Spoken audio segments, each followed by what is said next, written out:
I'm a 30-year-old woman, married to Adam, who's 32. We've been together for 7 years, married for 4. When we first met, everything was perfect. He was sweet, attentive, and seemed like the perfect partner. We shared the same goals, values, and dreams for the future. I remember thinking I had hit the jackpot with him. But as the years went by, it became clear that I hadn't just married Adam, I'd also married his mother, Linda. Linda is 58, and from day one, she made it clear that no one would ever be good enough for her precious son. At first, I brushed off her little comments as typical mother-in-law behavior. She'd point out that my cooking wasn't quite up to Adam's standards or that our apartment was too cluttered for someone who wants a family. When she came over for dinner, she'd rearrange my kitchen while I was cooking. If I decorated a room, she'd scoff and tell me how she'd do it better. Still, I figured if I kept the peace, she'd eventually warm up to me. Things escalated after Adam and I got married. Linda started showing up unannounced. I'd come home from work, exhausted, only to find her sitting on our couch with takeout because she thought Adam might be hungry. She'd rearrange the furniture while I was out, claiming it would make the place look more inviting. Adam would laugh it off, saying, "That's just mom being mom." It was frustrating, but I didn't want to be the wife who made him choose between his mom and me, so I let it slide. The first real blow-up happened about a year into our marriage. Adam and I had planned a quiet anniversary dinner at home, just the two of us. I spent the whole afternoon prepping his favorite meal, bought a bottle of wine, and set the table with candles. It was supposed to be a perfect evening. Right as we sat down to eat, Linda walked in. She hadn't called or texted. She just showed up with a casserole dish, claiming she didn't want us to feel lonely. Adam invited her to stay, and that was that. I spent the evening watching Linda dominate the conversation while Adam happily went along with it. After she left, I told him how upset I was. His response: "She's just trying to be nice. It's not a big deal." That night, I realized we had a problem. I suggested couples therapy, hoping we could work on setting boundaries together. Adam shut it down, insisting we didn't need outside help to deal with family issues. He promised he'd talk to Linda, but nothing changed. She kept showing up uninvited, criticizing everything I did, and acting like our home was hers. Meanwhile, Adam either ignored it or made excuses for her. The financial issues started not long after. Linda would call Adam, crying about some emergency, a car repair, a medical bill, or a home repair she couldn't afford. Adam would dip into our joint savings without telling me, only for me to find out later. When I confronted him, he'd say, "She's my mom. What am I supposed to do?" It felt like I was fighting a losing battle. Linda's needs always came first, and I was left feeling like a third wheel in my own marriage. Then came the holidays. Thanksgiving at Linda's was the breaking point. She spent the entire evening making passive-aggressive comments about how I don't understand family traditions and need to loosen up. She handed Adam a plate of food without even acknowledging me and loudly told everyone how she misses the good old days when Adam still lived at home. I tried to grin and bear it, but when she started bragging about how Adam still comes to her for advice because he knows who really has his back, I lost it. I pulled Adam aside and told him I wasn't going to keep putting up with her behavior. He brushed me off again, saying, "That's just how she is. Don't let it get to you." I told him I needed him to take a stand for me, for us, but he claimed he was stuck in the middle and didn't want to upset either of us. It was like talking to a brick wall. The final straw came when Linda confronted me directly. She accused me of trying to steal her son and said I was breaking up their family. I was stunned. When I told Adam about it, he said I must have misunderstood her. That's when I realized he was never going to put me first. I've tried everything to make this work. I've had countless conversations with Adam, begged him to see my side, and even reached out to Linda to find common ground. Nothing has worked. At this point, I don't know what else to do. I love Adam, but I can't keep living like this. I feel like I'm competing with Linda for his attention, and I'm starting to wonder if this marriage is worth saving. That's why I'm here writing this post and hoping for advice. I need to know if I'm crazy for expecting my husband to put our marriage first. Am I asking too much, or is this as messed up as it feels? Update 1. Adam's birthday was coming up, and I wanted to do something special. I planned a quiet dinner at home, just the two of us. I'd already picked out his favorite meal, and even booked a babysitter for our dog so we could have an uninterrupted evening. I thought it was a perfect way to celebrate. But of course, Linda had other plans. About a week before his birthday, she called him and announced she was throwing a party. She didn't ask if we had plans, she just told him she was hosting something and expected us to come. When Adam casually mentioned it to me, I reminded him about the dinner I'd planned. He shrugged and said, "We can do both." The way he said it, though, made it clear which one he thought was more important. A few days later, Linda called again. This time, she convinced Adam that having 2 celebrations would be too much and that it would make more sense to just do the party at her house. When he told me, I asked if he was serious. He looked at me like I was overreacting and said, "It's just one day. Why not let her do this for me?" I didn't argue. I was hurt, but at this point, I didn't have the energy to fight him on it. So I canceled the dinner I'd been planning and resigned myself to whatever spectacle Linda had in store. When we arrived at her house, it was exactly what I'd expected, over the top and all about her. The decorations were gaudy and mismatched, with giant banners saying "Happy Birthday, Adam," and balloons in every color imaginable. She had invited a mix of family, friends, and even some of Adam's coworkers. The table was piled high with food, none of which Adam particularly liked, but Linda acted like she'd gone out of her way to make all his favorites. Within minutes of arriving, Linda was already at it. She greeted me with a passive-aggressive smile and a comment about how tired I looked. Then, as Adam greeted guests, she made sure to point out to everyone how much effort she'd put into the party. At one point, she loudly mentioned that someone hadn't even bothered to bring a cake, so it was a good thing she had taken care of it. The final straw came during the gift opening. One of Adam's coworkers gave him a set of grilling tools, and Linda leaned over and said, "Just loud enough for everyone to hear. Maybe now you'll actually get some decent meals at home." A few people laughed awkwardly, but I was done. I stood up and asked if we could talk in private. Linda waved me off and said, "Oh, don't be so sensitive. It's a joke." That's when I lost it. I told her this wasn't about the joke, it was about the constant disrespect. I reminded her that I had canceled my plans for this party, and that I wasn't going to sit there and be treated like an outsider in my own marriage. The room went silent. Linda, ever the actress, put her hand to her chest like I just slapped her. She muttered something about how she couldn't believe I would ruin Adam's birthday like this. Adam just stood there, staring at me, not saying a word. I looked at him, waiting for him to step in or at least acknowledge what was happening. He didn't. So, I left. I grabbed my bag, walked out the door, and drove home. I thought Adam might follow me, but he stayed at the party. When he finally came home hours later, he was furious. He accused me of overreacting and making a scene. He told me I had embarrassed him in front of his friends and family and ruined his birthday. I reminded him that Linda was the one who started it, but he wouldn't hear it. He said, "That's just how she is. Why can't you just ignore it?" The next day, I brought up therapy again. I told him we couldn't keep living like this and that if he didn't set boundaries with Linda, our marriage wouldn't survive. This time, he reluctantly agreed. We had our first session a week later. The therapist immediately picked up on Adam's enmeshment with Linda and pointed out how unhealthy their dynamic was. Adam pushed back, saying it wasn't fair to blame his mom for caring so much. He said she was just trying to help. Meanwhile, Linda found out about the therapy sessions, probably because Adam told her, and wasted no time mocking me. She called me dramatic for dragging Adam into this mess and told the whole family I was brainwashing him against her. For the first time, though, I felt like someone was on my side. The therapist validated everything I'd been experiencing and encouraged Adam to see things from my perspective. But it was clear he wasn't ready to let go of his loyalty to Linda. He kept making excuses for her behavior, and every time the therapist suggested setting boundaries, he'd shift uncomfortably in his chair. After the party fiasco and the therapy session, I started to wonder if things would ever change. I wrote another update on Reddit, detailing everything that had happened. The comments came pouring in, with people telling me I was right to stand my ground. Some even suggested I think about an exit strategy if Adam didn't start prioritizing our marriage. For now, I'm giving therapy a chance, but I don't know how much longer I can hold on. Update 2. Not long after the birthday fiasco, things took a sharp turn for the worse. Linda started calling Adam more frequently, each time with a new problem that she claimed only he could solve. At first, it was little things. She needed help fixing her car or replacing an appliance. Then she dropped the bomb. She had emergency medical bills she couldn't afford. She called Adam crying, saying the bills were piling up, and she didn't know what to do. She didn't give many details but made it sound urgent. Adam, of course, jumped to her rescue. Without consulting me, he withdrew a significant amount of money from our joint savings to cover her expenses. I only found out when I checked the account to transfer some funds for a planned home improvement project and saw the withdrawal. When I asked him about it, he didn't even seem to think it was a big deal. He shrugged and said, "She's my mom. What was I supposed to do? Let her suffer?" I told him that making decisions like that without talking to me first was unacceptable. He promised it wouldn't happen again, but his tone made it clear he didn't see a problem with what he'd done. A few days later, Linda was on the phone with Adam while I was in the room. She was laughing and telling him how grateful she was that she could count on him. She casually mentioned to someone in the background, loud enough for me to hear, that it was nice to know Adam always puts family first. The way she said it made my blood boil. It was like she was rubbing it in my face. I brought it up in our next therapy session. The therapist asked Adam why he didn't involve me in the decision, pointing out that it undermined the partnership in our marriage. Adam got defensive and said it was just one time and that I was overreacting. When the therapist pushed back, suggesting that his actions were enabling Linda's behavior, Adam snapped. He stormed out of the session, leaving me sitting there with the therapist, trying to figure out what to do next. After that, I decided to take matters into my own hands. I opened a separate bank account and started moving some of my money into it. I didn't tell Adam right away, but I knew I needed to protect myself in case this happened again. Sure enough, it did. Linda called Adam again, this time asking him to co-sign a loan for her. She claimed she needed it to pay off some debts and promised it would be a short-term thing. When Adam mentioned it to me, I put my foot down. I told him that if he co-signed the loan, it would be the end of our marriage. I wasn't bluffing. I couldn't keep living in a situation where Linda had more influence over our finances than I did. Adam seemed torn. He kept saying he didn't want to let her down but also didn't want to lose me. For a moment, I thought he might actually listen to me. Then I found the paperwork for the loan on the kitchen counter one evening.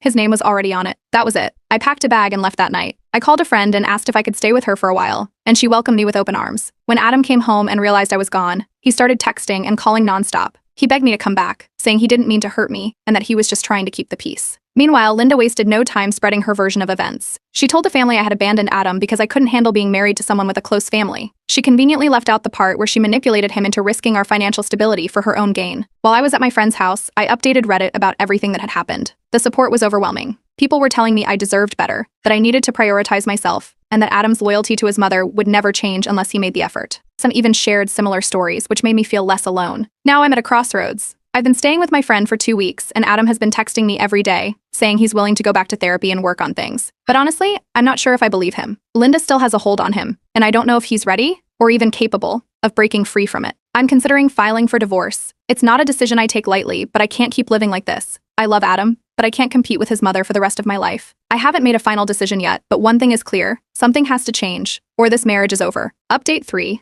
2 weeks after I moved out, Adam called me and suggested a family meeting to clear the air. He thought it would be a good way to address everything: Linda's behavior, the financial issues, and the strain on our marriage. At first, I was hesitant. I didn't trust that anything productive would come out of it, but Adam seemed desperate to fix things. Against my better judgment, I agreed. The meeting was set for a Saturday afternoon at Linda's house. I arrived early to avoid any awkward grand entrances. Adam was already there, pacing nervously in the living room. Linda, of course, was in full hostess mode, offering coffee and snacks as if this were some casual get-together. A few of Adam's relatives trickled in: his aunt, his uncle, and one of his cousins. I couldn't tell if they were there to support me, Adam or Linda, but their presence added to the tension. Once everyone was seated, Adam started by explaining why we were there. He talked about the issues between Linda and me, the financial strain, and how it was affecting our marriage. Linda sat there, arms crossed, looking like she was waiting for her turn to perform. When Adam finished, I laid out my grievances as calmly as I could. I talked about the lack of boundaries, the financial betrayal, and how I felt like Linda had been undermining our marriage from the start. Linda didn't even let me finish before she jumped in. She said she couldn't believe I was airing dirty laundry in front of the family. She started talking about all the sacrifices she'd made for Adam, how she only ever wanted to help, and how hurtful it was to be accused of manipulation. Her voice got louder and more dramatic with every sentence. It was like watching a soap opera unfold in real time. Adam's aunt tried to step in,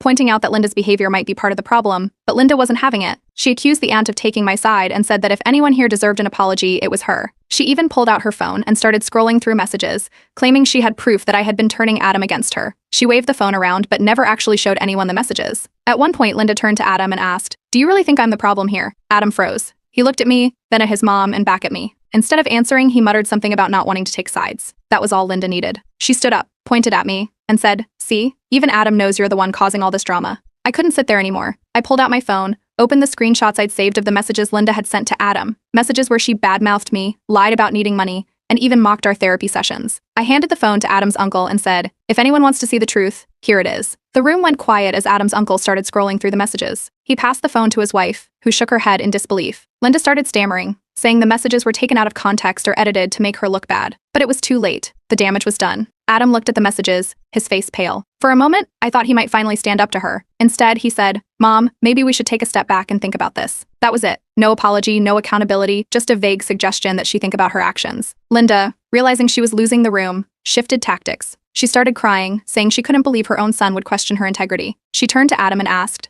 "After everything I've done for you, this is how you repay me?" Adam didn't respond. He just sat there, staring at his hands. I stood up, grabbed my bag, and told Adam I was done. I said I couldn't keep fighting for a marriage where I was constantly second place. I walked out, ignoring Linda's dramatic sobs and the murmurs of the relatives. Adam didn't follow me. Later that night, Adam called me. He apologized for not standing up for me and said he wanted to work on things, but I told him it was too late. I needed time to think about what I wanted and whether this marriage was even salvageable. I posted an update on Reddit, detailing everything that happened. The responses were overwhelmingly supportive. People told me I was right to walk away, and that I deserved a partner who would prioritize me. A few suggested that I consider divorce if Adam couldn't break free from Linda's control. Right now, I'm staying at my friend's place and focusing on myself. I haven't made any final decisions yet, but one thing is clear: I can't go back to how things were. Whether Adam decides to change or not, I need to take care of myself first. Update 4. After the disastrous family meeting, I decided to maintain my distance from Adam and his family while I figured out my next steps. I was at my friend's house when I received an unexpected message from Olivia, one of Adam's cousins who had been at the meeting. She mentioned something that caught my attention. Linda's financial situation didn't add up. Olivia explained that Linda had been bragging about her recent renovations and a luxury spa retreat she'd gone on with some friends. This was confusing since Linda had just claimed she was drowning in medical debt and needed Adam's help. Olivia thought I should know, so I thanked her and started digging. Over the next few days, I spent hours looking into Linda's financial situation.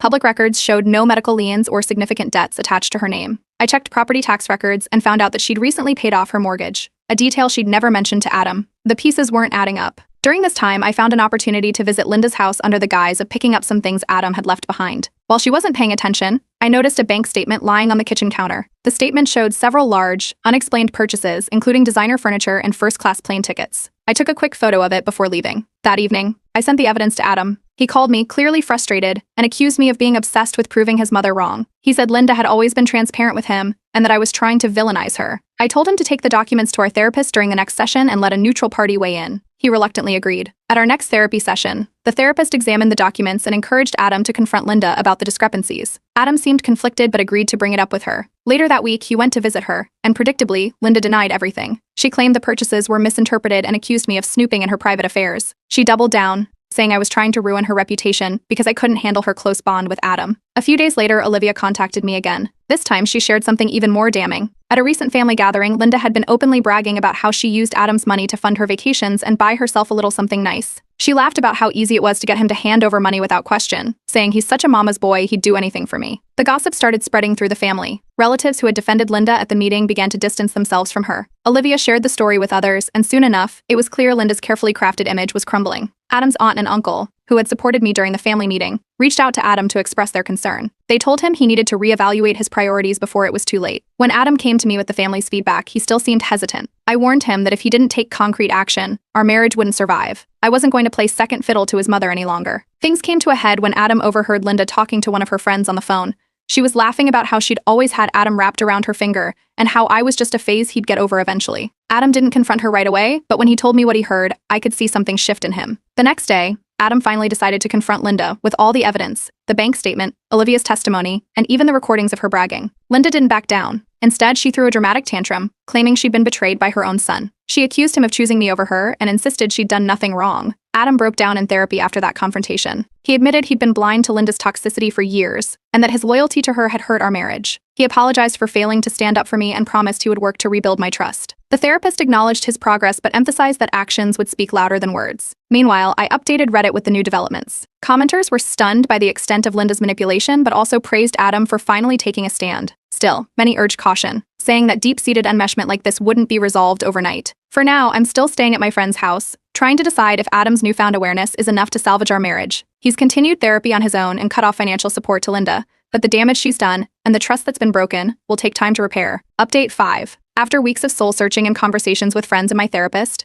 I made the decision to end my marriage. It wasn't easy, but I realized that staying with Adam meant constantly battling Linda for control of my life. I couldn't keep living like that. I met with a lawyer, explained everything, and officially filed for divorce, citing irreconcilable differences. Breaking the news to Adam was as painful as I'd expected. I invited him to meet me at a cafe, choosing a public place to avoid any dramatic outbursts. When I told him, he looked crushed. He pleaded for another chance, promising that he'd keep going to therapy and that things would be different this time. I reminded him that I'd heard those promises before, and that while I believed he wanted to change, I needed to prioritize my own well-being. He eventually nodded, defeated, and agreed to respect my decision. With the help of friends and family, I found a small apartment not too far from my work. Moving out felt bittersweet, leaving behind the life I'd tried so hard to build with Adam, but also stepping into a space that was entirely my own. My friends were incredible during the move, bringing wine, snacks, and words of encouragement. One of them even brought a framed quote that said, "The best way to predict your future is to create it." It now sits on my new bookshelf as a reminder of this new chapter. Linda's reaction, unsurprisingly, was gleeful. She told anyone who would listen that I'd abandoned Adam because I couldn't handle a real family and even encouraged him to find someone who appreciates him. But the cracks in her facade were starting to show. Extended family members who had once supported her were now avoiding her.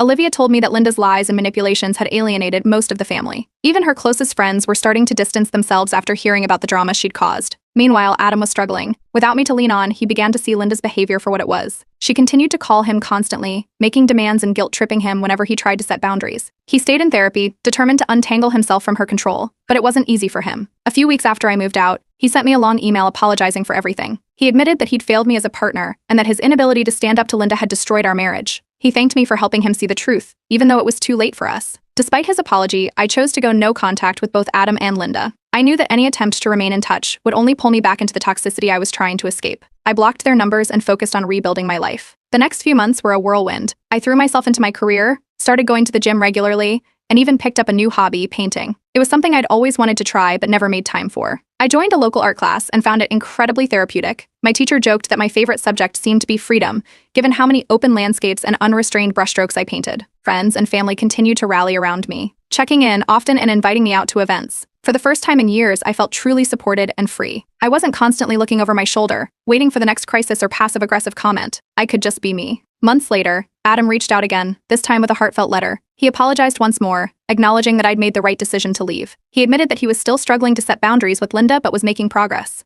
He ended the letter by saying he wished me nothing but happiness and hoped that one day I could forgive him. I didn't respond, not because I was angry, but because I knew there was nothing left to say. Forgiveness is a process, and while I don't hold any hatred toward Adam, I know that I need to keep moving forward without looking back. As for Linda, I heard through the grapevine that she tried to reconnect with Adam after he started pulling away. She ramped up her guilt tripping, using everything from family emergencies to fake illnesses to keep him close. But Adam, to his credit, began setting firm boundaries. He stopped taking her calls late at night and refused to give her money. The last I heard, She was living a much quieter life, with fewer people willing to tolerate her antics. I shared my journey on Reddit one last time, detailing everything from the divorce to my new life. The response was overwhelming. People cheered me on, shared their own stories, and reminded me that I wasn't alone. One comment in particular stuck with me. Walking away isn't failure, it's choosing yourself. And that's always a win. Now, as I sit in my little apartment, surrounded by the life I'm building for myself, I feel a sense of peace I haven't felt in years. Leaving Adam and Linda wasn't easy, but it was the best decision I've ever made. I've learned that boundaries aren't just about protecting yourself from others, they're about making space for the life you deserve.